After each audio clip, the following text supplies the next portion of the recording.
Assalamualaikum warahmatullahi wabarakatuh. Perkenalkan, nama saya Siti Olila dengan NIM 241422121. Saya dari kelas PBS 3D. Di sini saya akan menjelaskan apa itu kontrak bisnis dan kepilitan. Yang pertama, saya akan menjelaskan apa itu kontrak bisnis. Kontrak yaitu sebuah perjanjian. Dalam pasal 1313 KUH Perdata, perjanjian adalah suatu perbuatan dengan mana satu orang atau lebih mengingatkan dirinya terhadap satu orang atau lebih.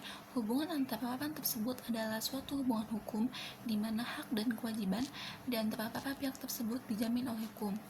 Konsep dasar kontrak atau perjanjian.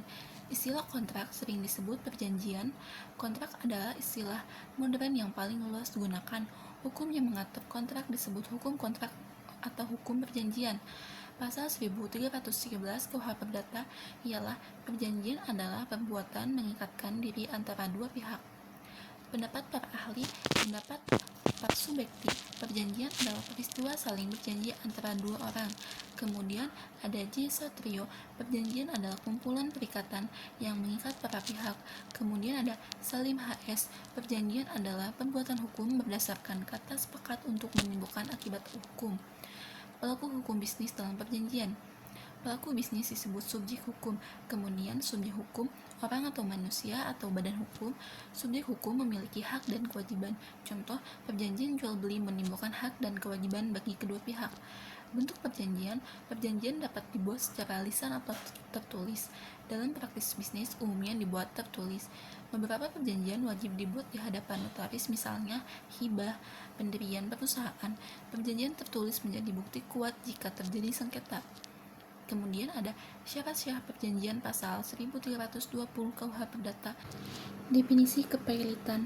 Menurut Black's Law Dictionary, bankrupt is the state or condition of a person who is unable to pay its debt as they become due. Pilit terkait ketidakmampuan debitor untuk membayar utang yang sudah jatuh tempo. Permohonan pilit dapat dilakukan sukarela oleh debitor atas asas permintaan pihak ketiga. Tujuan permohonan pilit pemenuhan asas publisitas, memberitahu pihak ketiga tentang ketidakmampuan debitor.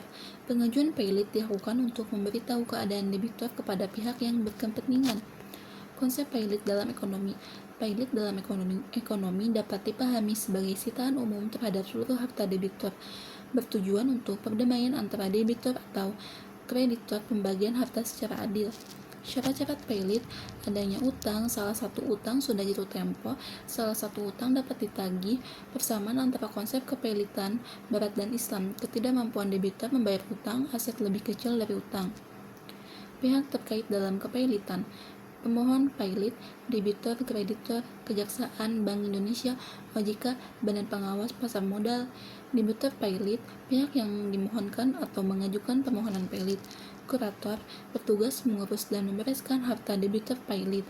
Hakim pengawas, bertugas mengawasi pemberesan harta pilit. Akibat hukum kepilitan: 1. Kompensasi hutang. 2. Kontrak timbal balik boleh dilanjutkan. Ketiga, penangguhan eksekutif jaminan. Keempat, extio pauliana, pembatalan transaksi merugikan kreditor. Kelima, sita hukum, harta debitor disita untuk mencegah perebutan harta oleh kreditor. Putusan pilit berlaku juga bagi suami atau istri debitor. Debitor kehilangan hak untuk mengurus kekayaan setelah putusan pilit. Perikatan yang dibuat setelah putusan pilit tidak dapat dibayar dengan harta pilit. Penundaan kewajiban pembayaran utang. PKPU adalah upaya untuk menghindari kepilitan. Perbedaan antara PKPU dan kepilitan: PKPU tidak menyebabkan debitor kehilangan kewenangan untuk mengurus kekayaan. PKPU dapat diajukan oleh debitor atau kreditor untuk mencari perdamaian atau rekunitasi hutang.